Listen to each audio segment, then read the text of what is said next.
When we talk about relationships, whether they are friendships, romantic connections, or even family bonds, there is always an element of trust that holds the connection together. Trust is like the invisible thread that binds two hearts and minds, allowing them to walk together through the journey of life.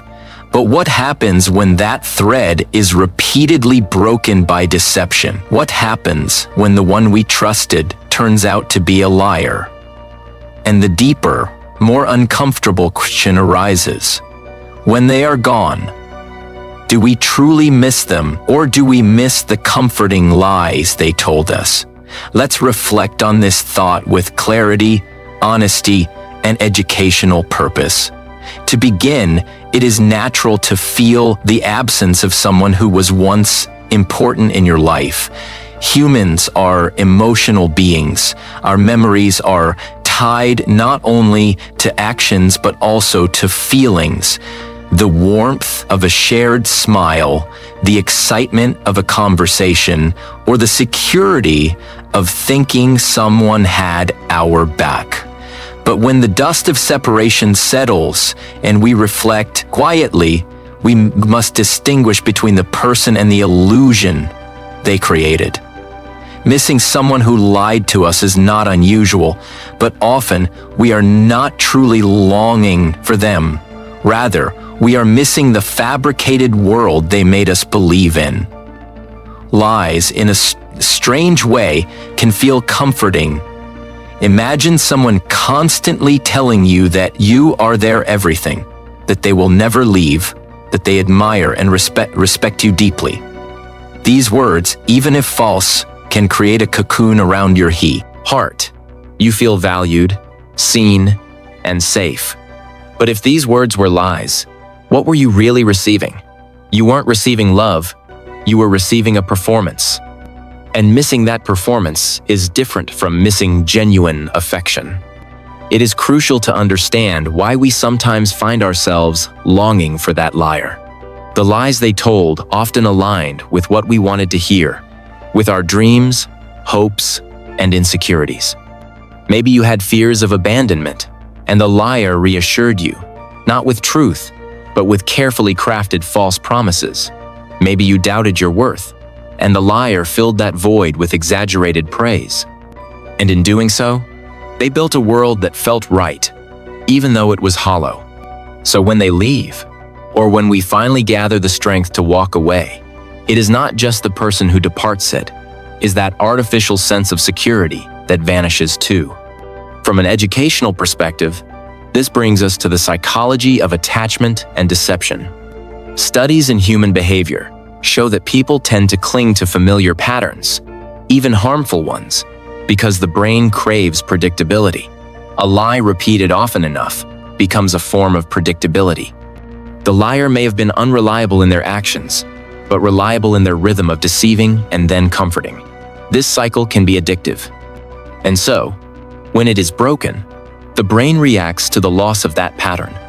The longing we feel is not necessarily for the individual, but for the structure they created, a structure built on falsehoods that kept us emotionally occupied. There is also the element of self-identity to consider. When someone repeatedly lies to us, and we believe those lies, they become part of the narrative we tell ourselves about who we are and what our relationship is. If they said we were special, we wanted to believe it. If they said they were loyal, we wanted to trust it. When that person is gone, the loss can feel like a personal failure, not because we lost them, but because we are forced to confront the reality that the foundation of the connection was false. This confrontation can be painful. It challenges our self-image. Were we naive? Were we too hopeful? These questions can weigh heavily, and it's easier, sometimes, to yearn for the comforting lies than to face these difficult truths. In an educational light, this is where personal growth begins.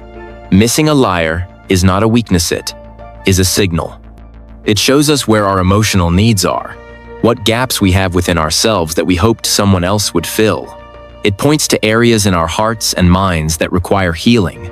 The lies felt good because they spoke to those unhealed parts of us. And that is the opportunity hidden within the pain. the chance to understand ourselves better, to build inner strength so that next time, we don't fall for comforting lies but seek out and value genuine connections. Another aspect worth exploring is forgiveness, not necessarily of the liar, but of ourselves.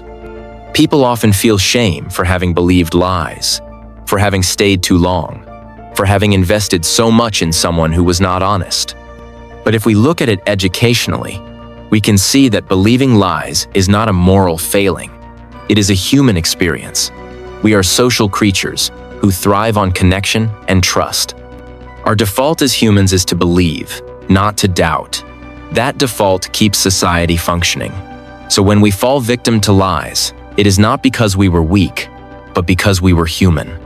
And missing the liar, or more precisely, missing the lies, is part of the emotional detox process.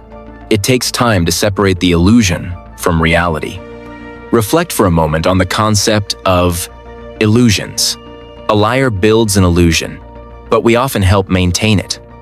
We ignore red flags, justify bad behavior, and explain away inconsistencies because the illusion serves a purpose. It soothes us, protects us from loneliness, or gives us hope.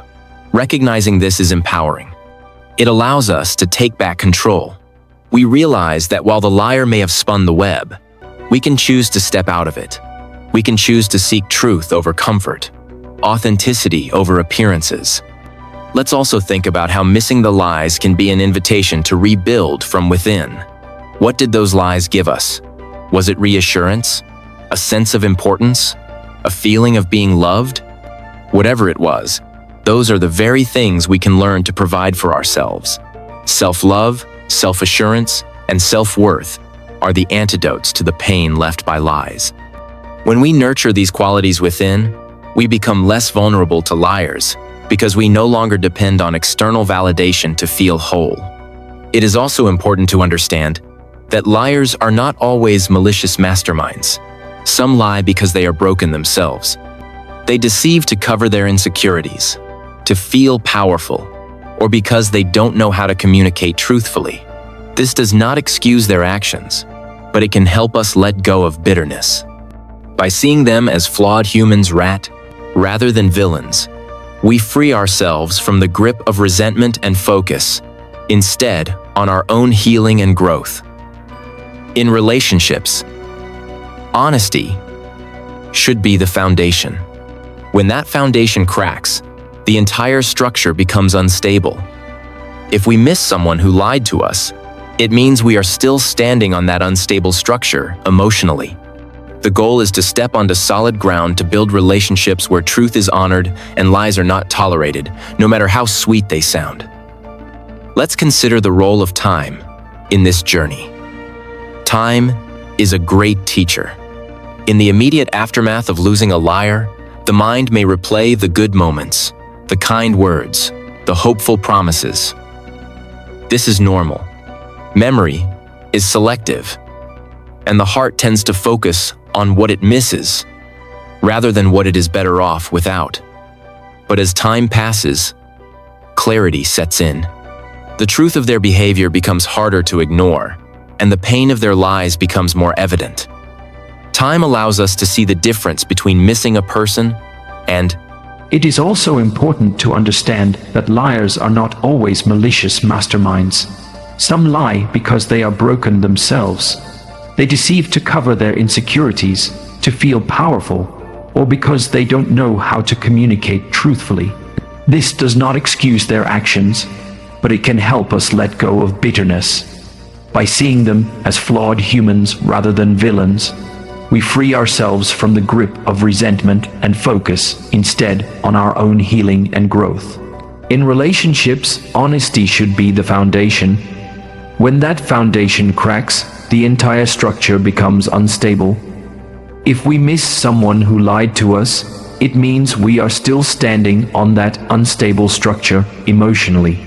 The goal is to step onto solid ground, to build relationships where truth is honored and lies are not tolerated, no matter how sweet they sound.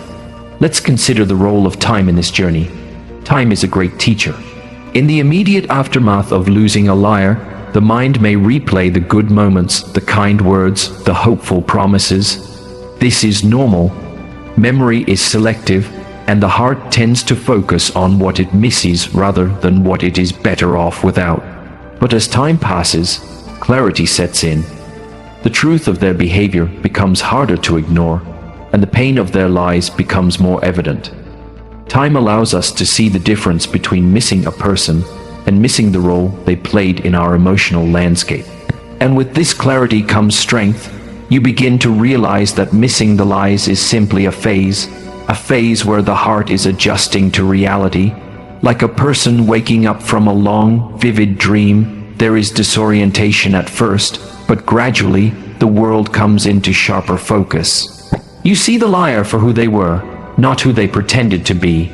And you see yourself more clearly too, not as a victim, but as a survivor, a learner, someone wiser because of the experience.